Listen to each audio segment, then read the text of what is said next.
What's up, everybody? Welcome to GoatBroz, your go-to place for nonsensical chatter about Gotham.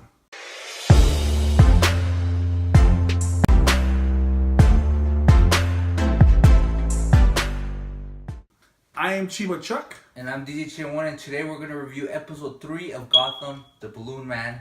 So let's get right into it. The Balloon Man himself, the main villain of this episode, he's kind of corny, right? He's very corny. It's in his name. The Balloon Man, he's attacking. There's a theme here. He's attacking three individuals, or he gets to attack three individuals, which is Dancer, which is a corrupt politician con man. He fucks people out of their pension with a Ponzi scheme, and he goes after Lieutenant Cranston and a priest. And so, talking about the Balloon Man, he makes his first appearance in a pig mask and then wraps Dancer in a balloon, weather balloon, and he goes up in the air. What do you think about the Balloon Man? His aesthetics, his presentation. I get what he's. At the end of it, when the real of who he is comes out, it makes sense. Because there's no imagination to this character. You know what I mean? Like, it's something like a nerdy person would come up with, like, weather balloons. You know? Like, right. All right. But, I mean... And he just happens to know Dancer was going to sneak out. Yeah. Like Dancer's legit trying to sneak out. Yeah. And then he's like, oh, yeah, I fucking read him sneaking out a mile away. Yeah. And here's the thing, though. You can kind of make the argument and be devil's advocate that, yes, you could. Because he's so shady, he would sneak out of there. Sure, but still. But it's a stretch. Yeah. You know, it's a stretch. Overall, as a character, you know, it's just... He was an avenue to kind of, like, carry the story of... Carry a message that we'll get into. Second guy he attacks is Lieutenant Cranston, which I was fucking annoyed. Like, supposedly he's this big shot in the GCPD. It's the third episode. Why isn't he a main player in the first two episodes? He's not. Because he's just there, and he's just, he's intentionally an asshole to make you be like, fuck this guy. He's corrupt. He's like corrupt guy A. Right? I know, right? And then he kind of has the back and forth with the Balloon Man. What do you think about him struggling a little bit there? And wasn't just automatically, like Dancer automatically strapped? I think that's a smart play because this is a trained police officer. Right. Maybe limited training in police, but apparently it's better than a politician and a priest. Right. If somebody was going to put up a fight, it was going to be that guy. Yep. And then he kind of like looks through the Balloon Man's pockets or whatever and finds an interesting note that we'll get to right now. He attacks the priest. That's kind of like shoehorned in. Yeah, it's seen through a monitor. I think it's to see that he hit every branch of power: politics, law enforcement, and the church. Right, and Harvey doesn't give a shit about it because it deals with that morality or that concept of what is good and what is bad, right. or how that kind of comes into a gray area, because Harvey doesn't care. Like, listen, he's killing corrupt people, so I don't give a shit. But then eventually, the owner of the balloon shop where these balloons were being sold come to Harvey, right? Right. And then he tells him that this guy called Carl Smikers? I don't remember his name. Whatever. He was purchasing the balloons and was trying to sell them to get some extra money. And then there's a revelation. What's the big revelation that nobody could have thought? Well, the fucking balloons. The balloons come back down? What? They don't... What do you mean? I thought they travel into space. No, they don't just travel into space. Or in the atmosphere. Yeah. Or even like a few... As ludicrous as that is, the revelation, there's something to me that's even worse. What is that? That the balloon traveled straight up and the body fell straight down. It never drifted from left to right. No. It went into space because that's how Now, a weather balloon. Still, is that something that? No. Maybe. No. What? It's a balloon. And it drifts. I mean, look up YouTube weather balloons. When they launch them, immediately they start drifting away. All right. So eventually, we find out that the note that because he lands on Lieutenant Cranston. Lieutenant Cranston lands on an old lady. An old lady. Right. Because you gotta have that. Coincidence. Of course. Shit. Yeah, but it makes for a good nasty type of shit. Of course. That Gotham's known for. Because now the police has to go investigate. Right. And if they weren't gonna investigate if the body just fell on the ground. No, because whatever happened to the fucking first guy, right? Oh, I know, right? Like it had to be the guy that had the note in it. Of course. It couldn't be the first guy. But they find a note that wasn't a note. It was like a form, right? It was a form for the juvenile center of the release. Was it the release? The release. Carmen, not Carmen Falcone. Carmen Selena Kyle. Selena Kyle, yeah, because Falcone is a teenager. Yes, of course, that's how that works. And they find out that the guy that was there escorting Selena Kyle to James Gordon is, in fact, the Blue Man. His name was, what, Lamond? And he is essentially... And we talk about it in the second episode. How I like how they carried that over. I mean, that's a good point, right? That's a good storyline there. That character snapped and became the Blue Man because the mayor wrangled up these kids, was going to send them to juvie, and he's like, fuck it, I've been in this system for so long, and I do not everything to like work with these kids, and like that, this mayor just decides to wrangle them up and send them to juvie, and it made him snap. Yeah, and they're out to get him. They know where he's at, and Jim, I thought it was a very nice touch to make him like think, oh, the old balloon building, the old juvie building, because they were moving to a new juvie building. I thought that was kind of smart, because it's like, it's not something that you would think of immediately, in my opinion. Yeah, it's not. But it's not something far-fetched. It's just like in its perfect zone. Yeah. Who would have access to that building? Right. What is stupid though is when they're out the car, like, hey, it's probably in here, and the fucking balloon's outside in clear view. Right? I think that was a trap. I mean, I'm giving him a lot of credit by saying this. That could have been a trap. Like, apparently this motherfucker's a mastermind. A pig, mask. Hey. Fucking and a chulo truck. People. He's got a chulo truck. He takes down Lieutenant Cranston. Apparently, this fucking big shot we never heard of. So Jim and fucking Harvey go in there, and he gets Harvey like he's fucking Batman or something. Like, oh shit, Jimmy, you got me. Hey, Harvey. This middle-aged, overweight, juvie worker, admin guy. So they get him, and they get into this big speech about Gotham. I think that's a good scene though. Because yeah. I think so too. I just think it's ridiculous. It is. The premise is ridiculous. But the message is very important. The message is very important because he basically calls out Jim, and at this point, Jim is the vessel for everybody's sins in Gotham. He's like, you guys had your chance. Why did you guys not do something? You had your time. And then he tries to kill Jim. And there's a struggle. And when they're up in the air, and this is again, there's a struggle. Harvey straps the balloon man to his own balloon, and then Jim, being awesome, grabs onto the legs, and then they start flying away.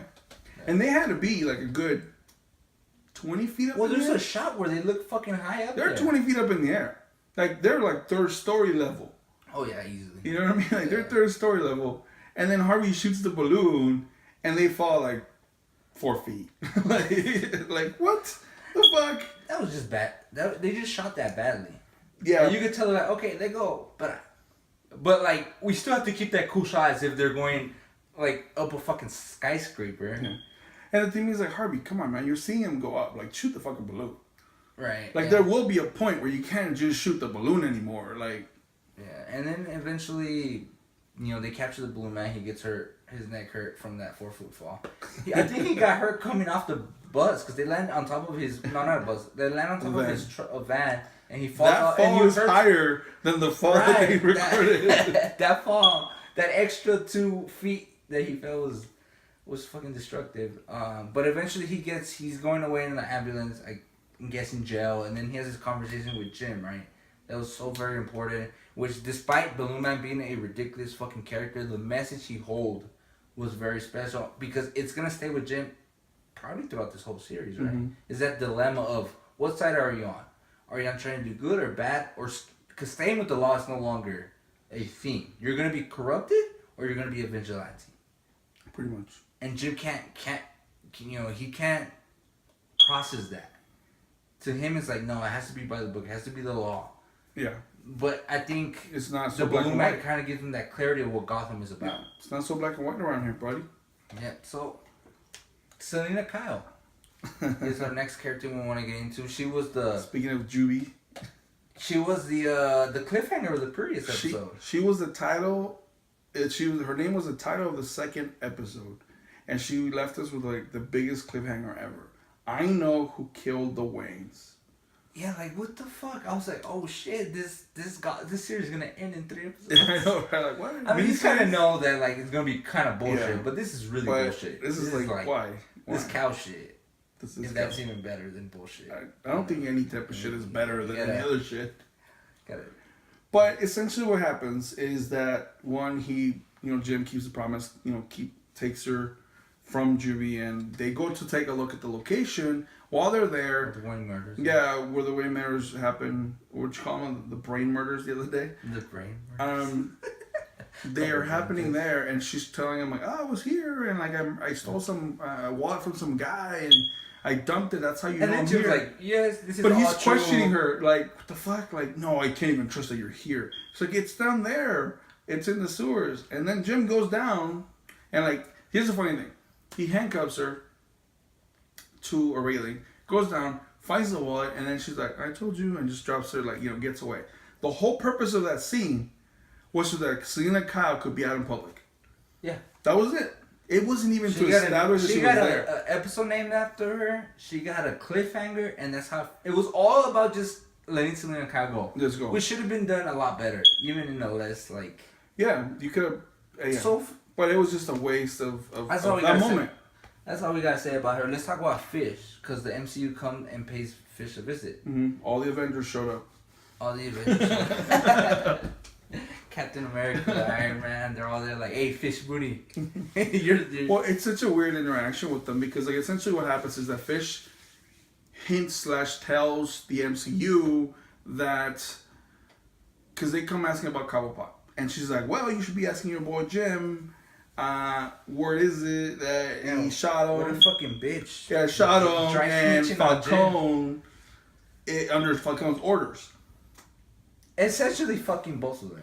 And that's what she wants to do, right? Like, she wants to fuck Falcone. Like, not really, but you know what I mean. She's like, that's why she's trying to get a pass on Falcone.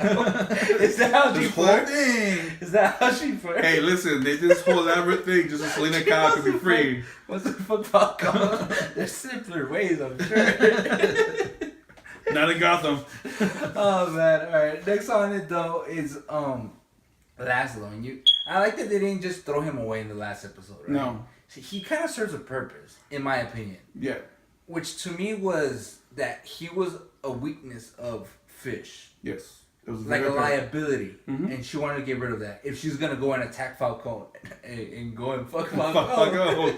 Can't have a boyfriend around. A side boy toy to go fuck. No, but to take over Falcone's empire and be number one, she needs to get rid of all the weaknesses. Right. And she also sends to go kill. Yeah, well, it's a hit/accident. Yeah, I'm pretty sure she's Falcone's girl. She slipped a banana. Yeah, that's what happened. Yeah. To do that, and I think that's a very important key here because now her boy toy was hit. Now she's hitting Falcone's girl, and the interaction that happens when Falcone comes back to kind of just check in on her is great because it shows the difference of why he is where he is and where she's at, building to that. He seems cool. Right. And she's like, "What happened to your girl?" Like, all fucking sarcastic and shit. And he's like, "Oh, she had an accident. Don't worry, we're gonna find out what happened, and we're gonna take care of them and whoever helped them." That indirect, like, slap. No, it's just a threat. It's like, "I know what you did, bitch." Yeah, like, but that to me is great because it's like you're not there yet. Yeah. He's showing you what you gotta be like.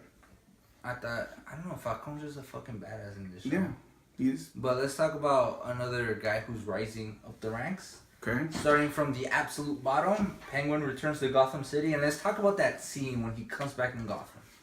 Well, to me, we've had this discussion, I think, like at least 3 times at this point. Right. Is that to me is a perfect like microcosm of what it is to be in Gotham. Mm-hmm. The show starts with the logo Gotham and the skyline of Gotham, and it looks beautiful. It's a gorgeous city. They do a lot of like long shots of it, but then when you get down to ground level, it's like it's shady as fuck. You got prostitutes in the middle of the day, people stealing this, people doing that. Like, fucking kids in masks? Yeah. That's fucking the worst. Yeah. I don't want kids in masks. Did you see that part? I did see that. I'm like, that's a... Did they steal something? I don't know, man. But I'm like, they're like, prostitutes, drug dealers, murders, fucking kids in masks. No! That's creepy. Gotham having a continuous Halloween, that's the worst. So he comes back, and the following scene, you see Penguin, it really like demonstrates, and you've seen this before in the past episodes. It happens twice. It demonstrates how he's fucking crazy, and he shows this cute side of him, this innocent, please no, and this I'm a fucking ravaging murderer. When he gets caught by some goon, I'm guessing a fish goon, A fish goon. Alright. So SpongeBob, he's that. And he's like, oh, fuck on. You know, tries to get Penguin to get some money, I'm guessing. And he's like, no, please, no. And then it's like, I'm trying to save Gotham. And like, if we save Gotham, it's going to be bad. And I forget what he says. He's like, yeah, very bad. Or whatever the fuck he says. He just stabs him with like a pocket knife. But then he does it again. He kills him with a pocket knife. He does, but then he does it again with that fry cook or that fucking dishwasher guy. Like, he goes from 0 to 100 a lot. Yeah, when he's trying to get that job. Yeah, he's trying to get the job, and he's like, oh, you want to wear shoes? And fucking kills the guy for his shoes, and obviously the position. Right. You know, and then, you know, and that's important, because now he goes over to this restaurant to get this job, kills the guy, gets the job, not knowing what it was. And what was it? It was a Maroni job. Maroni, the number 2 guy in line. Mm-hmm. The guy that's involved in the mafia thing he once was. And you can't say it's part of his big plan. Because I get it. He's going to have plans. He's going to be super smart about everything. But his face that he gives when he notices it's Maroni tells me that he did not know that was Maroni. I went and put a flashlight under his face and be like, like, what? Like, he had like a very like, oh shit, it's Maroni. Like, even he couldn't believe even he couldn't believe the coincidence. The fucking luck. But it's cool that they introduced Maroni, because I like Maroni. They do. And then you see him interact with them, and Cobblepot gets in the good standings of Maroni, because that's going to play a big part as we go along. And then Cobblepot, at the end, becomes a big cliffhanger. He shows up. He finally... You get the payoff of the first episode, sort of. When he lets him live? Yep, and he comes back to bite Jim in the ass. Hi, Jim. Like, this motherfucker. Like, and his face. I can see Jim saying that in his face. This motherfucker. I'm sick and tired of these motherfucking pigments in this motherfucking show. But Penguin is fucking fantastic. I really enjoy it. So far, he's been... He's one of the reasons why I'm really enjoying this show. So the MCU comes and confronts Jim on the murder. Jim's still struggling with that whole fucking, hey, I killed this guy, and how things work around here. Like, he still struggles with that. And then the MCU so far seems like the straight edge. Like, you talked about it in the previous episode. Straight edge. Yeah, straight edge. They're CM Punk. They're CM Punk. And they're like being like, hey, so... But I like how they just straight out accuse him. So, how was it when you shot that guy in the head? Like, motherfucker, like, not even, like, no chill. Just went straight to it. Like, so you killed the guy, huh? Marone told you to do it? How's that going? Marone? Sorry. Falcone. What's with you in the name? Dude, I'm bad with names. I'm surprised I remember yours. We know what I really like about the MCU coming. They have this scene where Jim's getting away, and, like, I think Alan... Yeah. The MCU guy, Alan, he's grinding. He's like, go take a shower, Jim. You smell like a sewer. And I'm like... That's the dumbest line I ever heard. And I'm like, wait, is this motherfucker referencing the fact that Jim was in the sewer? He was! Why was that in dialogue? Because it's Gotham. That was like the weirdest... Gotham is like this. Like, it's like, man, that's masterful. And it's like, yeah, what the fuck was this? Great fucking masterful moments that I feel like people need to go back and watch this show. Mm-hmm. But then it has the movies like... Like, go back, you smell like the sewer? Like, okay, first of all, that's a horrible line. And yes, we know Jim smelled like sewer, but why bring that up? Why is that important to this and why the delivery was like so yeah. fucking stupid. But Bruce Wayne, he's still around. Yeah, well, I hope so, because you know this whole thing relies on him. Bruce is still going through the development. He's still not knowing how to cope with what's happening. What I do like is the scene of him and Alfred sword fighting. I feel like you could rip that off of a comic book. Like, you know, in comic books they have the thing where they have the little, not bubble, but like a square that says, you know, back in the day, past or something. Yeah. It's very vague. It's like very past. Vague. And I could picture Alfred playing with Bruce. Yeah. I'm like, this is fucking perfect. Yeah, that's cool. You go from like the Alan shit to this. Yeah. And you see the development of the relationship. And you kind of see Alfred kind of take a step up from the previous episode when he's like, you stupid child. And he's kind of like, fuck it. I shouldn't scream at him. Let me hug him. And he's like, even when he's not eating, because that's, you know, it's like, hey, he's trying to feed Bruce, and Bruce is like, I'm just not hungry or whatever. And he's not overreacting to it. He's like, hey, listen, in hard times like this, it's best for you to keep your strength up. He's giving advice rather than yelling at him like he did in the previous episode. And it makes episode. A difference. Absolutely. Because at the end of the episode, or towards the end of the episode, when Bruce is watching the news and he sees that there's vigilantes, and then he's just one vigilante. Yeah, but... The main inspiration for Batman. Yeah, The it was the fucking balloon balloon man.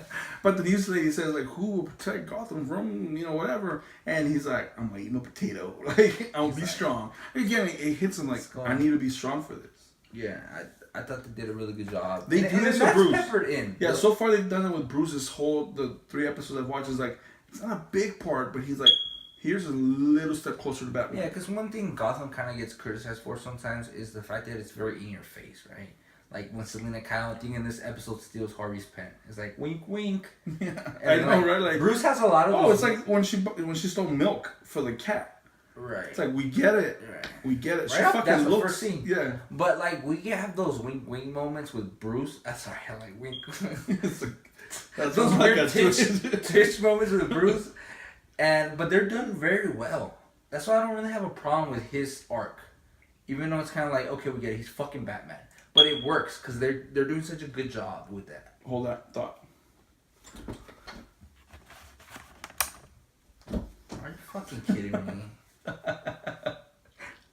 And then we have this cool scene with Harvey and how he works, how his interrogation skills, right? And kind of how he's kind of funny. He is. Well, I mean, it's. I think partially showing like Jim, like you can still get the same results. You just have to be a little more like street smart about it. Right, and you see how he does it. But I like how he just flirts with prostitutes, mm-hmm. beats up a guy that doesn't have any information. And then he explains it to him at the end. Like, well, I talked to this person, that person, that this guy was into prostitutes. I was like, prostitutes. The prostitute says like, he was really into big girls, like tall girls. Mm-hmm. And then it's like, cool, so then this is why we're here. And they catch Carlos Mike's, I think that's his name, I don't fucking know. They catch him, and I like the scene because he's fighting the big girl, the big black girl, and then like, they're throwing him around. Yeah. And then once he has an advantage, because Jim pretty much threatens her to put the TV down, because she was going to smash the TV on him, and she pulls it down, and he just gets up and fucking punches her in the mouth. I was like, why do you make me happy for him? It just looks so fucking hilarious. It does. It looks funny, because that's his character. And not only that, I like the fact that it's like, it's an equal thing. Gotham is... It doesn't matter who you are. It's fucking Gotham. You don't take chances. It's like the Wild West of modern times. Yeah. Let's talk about what my big negative, other than the fucking Balloon Man, the premise of the Balloon Man, not his message, is Renee Montoya and Barbara Gordon. And they're whatever the fuck they're doing. I think they try to give... Okay, I still believe that Barbara is there for eye candy. Because so far, 3 episodes have just shown me that. The first time we see her, she's literally coming out in the morning wearing nothing but Jim's work shirt. She wants to get comfortable. Okay. The second time, Montoya's there and she's coming out of the shower and all she's wearing is a bathrobe. Like, I'm fine with it. I get it. She's very attractive. I'm not complaining that. But they keep giving her more screen time as like, do something with her. And I think that's the second part, the conversation with Montoya, that's what that is. It's like, they're starting to like give her a path. So now it's clear. I like how vague they are about the relationship. Yeah, so far. I mean, they're just like super vague about the whole fucking thing. Like, were you dating? Were you just friends with benefits? Were you just like drug friends? Like, what the fuck were you guys? Yeah. But again, I just feel like the chemistry between, I guess, the actors. I don't like to criticize the actors or actresses because I think they're all doing pretty much a really good job. But I feel like the chemistry, either between the actors or actresses or the characters, just don't fit. It feels awkward. Like there's no chemistry there. No, I get you. I can see how that happens. So even if the storyline has reasoning and sense that we're gonna see later on, or even in that fucking scene, it just feels unnatural to me. It's not delivered. Yeah, and it could be. And I mean, we'll see where this goes. And not goes. in like a awkward. We used to be girlfriend and girlfriend. In a very like, this is just not meshing. You know what it feels like? It feels like they're playing these gay lover things, and they're both uncomfortable with the subject. That's what I get from it. Like it's like. But they're actresses. Yeah, but human nature is still human nature. Like, you may still be underlying uncomfortable with the situation. I don't know. But again, let's see where it goes. Because, okay, you know when Montoya goes for that kiss and Barbara kind of turns? That is so awkward. Where it's not awkward in the sense like, oh, she doesn't like you. It's more like awkward like, oh, you can just tell neither of them want to be in that situation. I don't know. I just feel like there's like... I don't know. I just feel like there's no chemistry there. Again, let's see where they go with this. Let's see where they go with it, and maybe it gets better. Maybe. Well, that's pretty much it. That's Gotham episode 3, The Balloon Man. Like, subscribe, leave a comment. We'll see you guys next time. Deuces.